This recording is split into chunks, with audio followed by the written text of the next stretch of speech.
From Interior Alaska's most trusted news source, this is the Fairbanks Evening News. Good evening and thank you for joining us this evening. Our top story, authorities say a Fairbanks man died when a small plane crashed after taking off from the south end of the Fairbanks International Airport. Airport police and fire officials on Friday identified the man killed as 51-year-old John Tanner. Tanner was a well-known dentist in the area. The two other people on board the Cessna 172 were Bruce Nahorny and an unnamed juvenile who were taken to a hospital with non-life-threatening injuries. The crash happened at 5:30 p.m. Thursday after the plane took off from the airport. The aircraft came to rest about 300 yards off the runway. It appeared to have crashed nose first into a ditch separated from a frontage road by a fence. The National Transportation Safety Board is investigating. NTSB was on scene yesterday evening for a while and back on scene today, and their investigation will take some time, generally anywhere from 6 months to 10 months before they're ready to release any details. In this kind of situation, the fact is we were able to get all three people out of the aircraft. Unfortunately, one was pronounced deceased at FMH at the hospital, but the other two survived, and so absolutely in small aircraft accidents in Alaska, the situation could have definitely been worse. Alaska State Troopers say a 2-year-old North Pole girl died when a piece of machinery toppled over in a garage and struck her. Troopers say Delia Shakowski on Thursday night was in the family garage playing while her father, James Shakowski, was working nearby. An investigator says the girl climbed on a 22-gallon air compressor or pulled its handle. The machine, which weighs about 75 pounds, fell and struck her on the chest.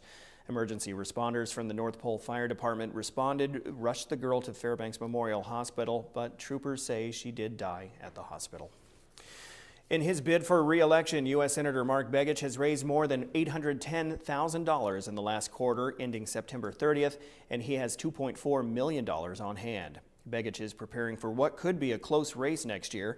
At least 5 Republicans have announced plans to run, the most prominent being Lieutenant Governor Meade Treadwell, former State Natural Resources Commissioner Dan Sullivan, and Joe Miller. Treadwell raised nearly $200,000 during the last quarter for his U.S. Senate campaign. Campaign spokesman Rick Gorka called the financial support so far tremendous and said the campaign is confident it will have the resources necessary to mount a vigorous effort. Fairbanks police are gearing up for next week's Elders and Youth Conference and Alaska Federation of Natives Convention. About 3,000 people will be in the city for the events from October 21st through the 26th. Fairbanks police will be taking extra steps to assist visitors, and there will be village public safety officers from around the state riding with Fairbanks officers. The program has been done before for past AFN conventions. Officials with the FPD say it helps with additional training for the village officers as well as giving them extra manpower. We can use them to help us solve a problem or to help somebody out that's here as a visitor. It also helps the people that are here visiting. They may be coming from out of town, and it's nice to see, all right, the police showed up. Oh wait, here's my local VPSO. I know him. I'm related to him. We're from the same community, and so it provides just a link between our police department and the 3,000 people that are going to come in this weekend. Well, hopefully we're shaping up weather-wise for a great weekend, but only one man knows for sure. Let's hear from him now. Mike Schultz joins us with our first look at weather. Mike. Hey, Daryl, it was a great day across the interior today. Lots of sunshine. Temperatures up around the 50-plus category. You would think that would set a record, but the record today was in the 60s. But still a nice day, and we're looking for the rest of the weekend to be pretty good, too. Temperatures around the interior look like this, pretty consistent once again. A little cooler around Delta Junction, 42 degrees there, 48 at North Pole, otherwise 50 degrees at Fairbanks, Fort Wainwright, and Allison Air Force Base. Out to the west, Nenana, a little warmer at 52 degrees, and Denali Park, once again, a little cooler at 42. In the lower 48, we have a lot of rain to talk about and some snow also. All the weather comes your way a little bit later on. Daryl? Very well. Thank you, Mike. When we come back, getting things back to normal after the government shutdown. Also, quick sodic fusion. We'll tell you what it means. Stay with us. And welcome back. Alaska's Red King crab fishery, made famous by the Discovery Channel reality show Deadliest Catch, is finally kicking into full swing after returning furloughed federal workers issued the necessary permits. The season officially opened Tuesday, but most of the participating boats remained at dock. Boats began heading into the Bering Sea from Dutch Harbor on Thursday night, less than 24 hours after the return of the necessary federal employees. The National Marine Fisheries Service workers were among those furloughed by the government's partial shutdown, which ended earlier this week after 16 days. The National Oceanic and Atmospheric Administration, which oversees the fisheries service, says some permits for designated crab quota monitors are still being processed. The University of Alaska Fairbanks School of Management is having its 5th annual Arctic Innovation Competition for a chance to win big cash prizes. The competition is free to enter, and this year a record-breaking 327 ideas were submitted. The first place prize will be $10,000. Organizers say it was very unusual to receive many submissions from around the world, including Indonesia and India. A math teacher from Southeast Alaska traveled up here with 4 students who are also semifinalists. He says the competition is a great learning opportunity. You can find a link to the final results on webcenter11.com. And one of the things that sets the United States apart for all the negative things people say about our school system here in the United States is that we innovate.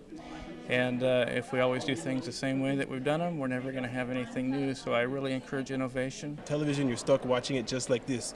With my invention, television becomes the internet. It becomes more real. You have control. We are literally on the top of the world right now, bringing it down to everybody else, and it's just going to spread. And to reward somebody for an idea and then push them on to the next thing, is what we should do. I mean, we're here, we should be pushing everyone along. The 2013 GCI Closet Collections Clothing Drive is set for tomorrow, and they hope to get 5 tons of clothing donated in 4 hours. The items can be dropped off in the parking lot of the GCI store on Merhar Avenue between noon and 4 p.m. They are looking for clothing, accessories, shoes, bedding, curtains, and other fabric items for the Fairbanks Resource Agency Closet Collections. FRA earns funds from the donated items from the Value Village thrift store, which in turn provides funding, services, and employment opportunities for people with disabilities in the interior. The Fairbanks Concert Association has a big performance coming up this weekend by a group called Quixotic Fusion. The event will take place Sunday evening in the Herring Auditorium. The family show combines dance, aerial acrobatics, light shows, live music, special effects, and much more. The Associate Artistic Director of the Quixotic Fusion happens to be from Homer, Alaska, and partnered with the Fairbanks Concert Association to get this performance group up here. Officials with the concert associations talked about the current availability for tickets. Between the tickets that we've sold and the tickets that we've donated, we've had to pull ticket sales offline for the time being. However, we will have tickets available at the door, and we ask that people just show up probably 6 o'clock, get in line. At 6:30 we'll release all the tickets that we have left. We'll sell out everyone, we'll have some standing room available, and we hope everybody will come. We're looking forward to seeing everyone. KUAC's fall fundraiser ends this Sunday, but there's still time to make a pledge. Their goal is to raise $330,000 by the end of the weekend. This week, KUAC raised almost $62,000 in an hour during Alaska Live. The donation was a match between the public and Gem Company and Design Alaska. Every year, the Fall Fund Drive raises money for KUAC, which is one of the most watched and listened to public broadcasting services in the nation. The paratroopers of Headquarters Troop 1st Squadron Airborne recently conducted training on a new form of military transportation. News Center 11's Monty Bowen has details. The vehicle is called an SRTV, the Search and Rescue Tactical Vehicle. They were testing at Donnelly Training Area near Delta Junction. The designers of the vehicle talked about its future uses. We're always still a specialty-based vehicle. We're not looking to replace a Humvee as a mass, as a mass vehicle. What we're doing is we're trying to bring this to the table for the specialty part of the missions. The Denali paratroopers were shown the potential medical applications of the vehicle, along with its other capabilities. With this kind of stuff, we'll be off the roads and out of sight, less likely to take any type of, IED or small arms fire, stuff like that. The paratroopers were given a chance to experience the rugged terrain of Alaska in the SRTV during the training. Monty Bowen, News Center 11. Well, Joe Cook is down in Anchorage for the high school football playoffs. Darrell Lewis, as you know, happily living in Denver, Colorado. So who's going to do sports? Well, somebody's going to do sports. It's going to be Scoop. That's right, the return of Scoop. He'll preview those state playoffs for football and also give you highlights from a volleyball first. Stay tuned for sports with Scoop.